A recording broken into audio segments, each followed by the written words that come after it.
off with Connor Riley and go to Anthony Dasher.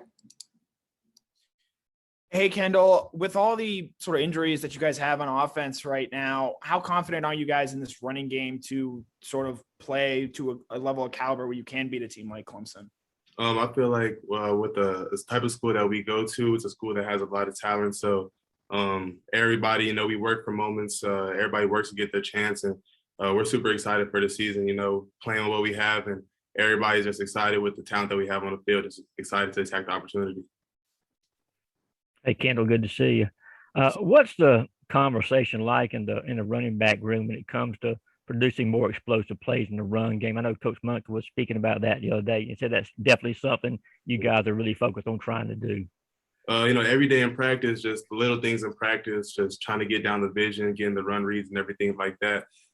Just letting the cards kind of play themselves out. Everybody, we're a running back room that has a lot of talent. Everybody is super talented in different aspects. So we're kind of just using our talents to our advantages and, playing out there to make big plays.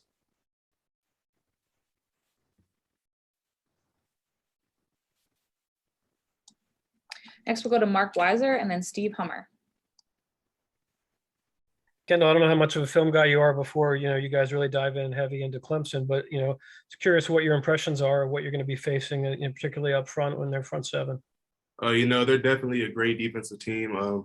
They have a lot of weapons and a lot of players that we're looking out for, but practicing against our defense, the D-line, the linebacker core, is best in the country type of defense. So I feel like, we're, as a running back room, as a running back group, is preparing us very good because going against the D-line that we go against every day kind of already prepares you for the game type atmosphere.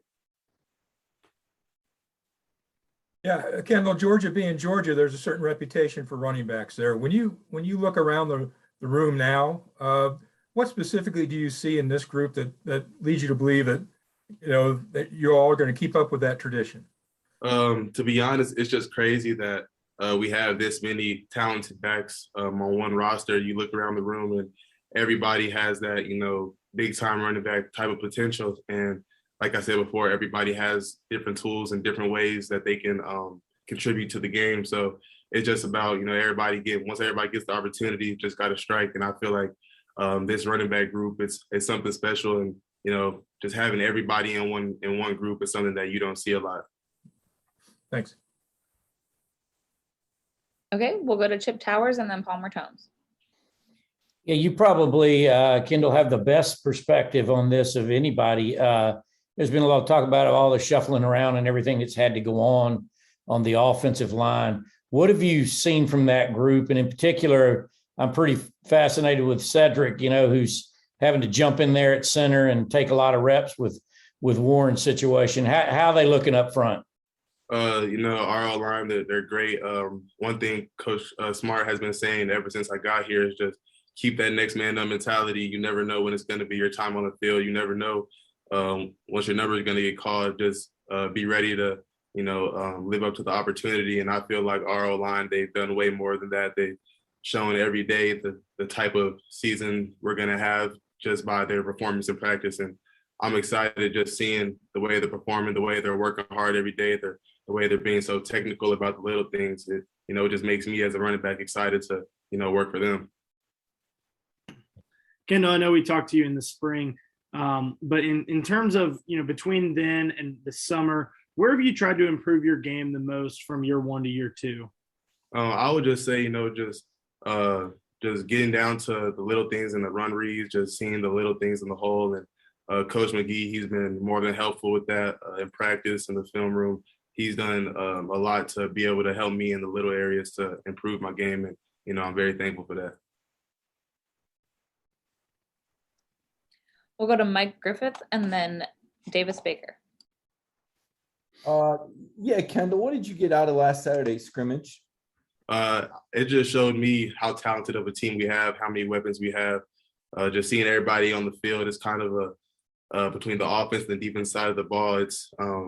It's crazy how much competition there is in that whole practice type atmosphere because, it's the best of best on both sides. So it just shows how much talent we have on both sides and, the potential we have as a team. And seeing that scrimmage, it just made me, 10 times more excited to, get on that field and, you know, really get into action.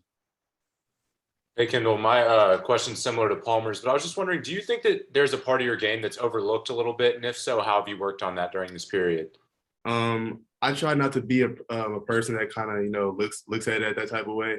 I just kind of, you know, one of those put my head down and work type of people. So, you know, everything I can do, all the training and practices, film room, and everything that goes into the game, I try to do that as best as I can, and, you know, just prepare for the big moments. You know, that's what I try to work for. Okay, we have time for a few more questions for Kendall. We'll open it up. Hey, Kendall, Jake Roos here. I just wanted to ask you about, you know, some injuries at the wide receiver position. You know, how crucial do you think the running back position is going to be when it comes to the receiving game and the success that it can have this season? Like I said before, we're a team that has, you know, limitless talent across the roster. So I feel like our game in terms of our offense will be good, you know, whatever happens, just because of everybody has that next man up mentality. Everybody works hard every day.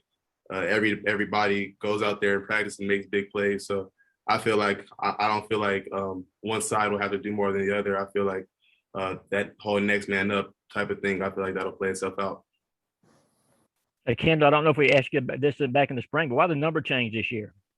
Throughout high school, I was always number 2. And, you know, I came into Georgia and as a freshman, number 2 wasn't open. So I went with the next thing I could find towards number 2, which was 22. But right when the opportunity, you know, presented itself, I wanted to, you know, kick it back to the old school type of thing and just get back in that too. That was originally what I wanted when I got here, but, you know, I'm glad to be back in it now.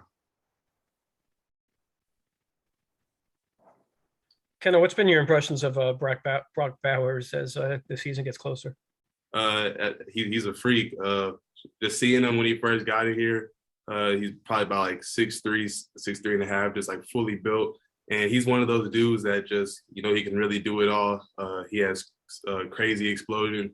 He's crazy fast, super strong. And, you know, the potential he has, it just makes me excited, especially being from Cali like me. And just seeing him in a program like this, I feel like Brock, you know, he's going to make a big impact on Georgia. So I'm very excited to see his game and see him continue to get better every day. Hey, Kendall, what have you noticed, I guess, in year 2 of JT, as far as any differences in his presence and in the way the offense is functioning? Oh, yeah, I just see JT. He just gets more comfortable in the pocket the more and more that I see him. Like I said before, going against our defense every day, that D-line, you know, they try to get after the quarterback, and just seeing his pocket presence, just seeing how calm he is in the pocket, it just allows him to, you know, let his run reads digest and everything. And I feel like he's gonna, you know, he's gonna have a big season, and I'm excited to see JT work. Another Cali boy, like I said, in the SEC. So just excited to see him work. Thanks. We have time for 2 more questions for Kendall. Kendall, what was your reaction when you heard about both James and Zamir coming back? Obviously, that was back in January, but, you know, it pertains to, you know, what's coming up now. It just made me, because, you know, I'm a person that I look at everything from the bigger picture type of thing. And, you know, myself, I have dreams of going to the NFL. So, you know, I look at it just more time to prepare myself for, you know, my time and everything that comes with it. It's good being able to have, you know, type mentors like James and Zamir that have been here through the system, have experienced a lot of things, and just kind of pick their brains, you know, through film and just watching them in practice and everything like that. And I look at it as, you know, a blessing because, like I said, being in a room with all that talent, you learn new things every day. You learn new ways to improve your game that you probably wouldn't find out if, you know, if you're the only back type of thing. So I look at it as like a blessing.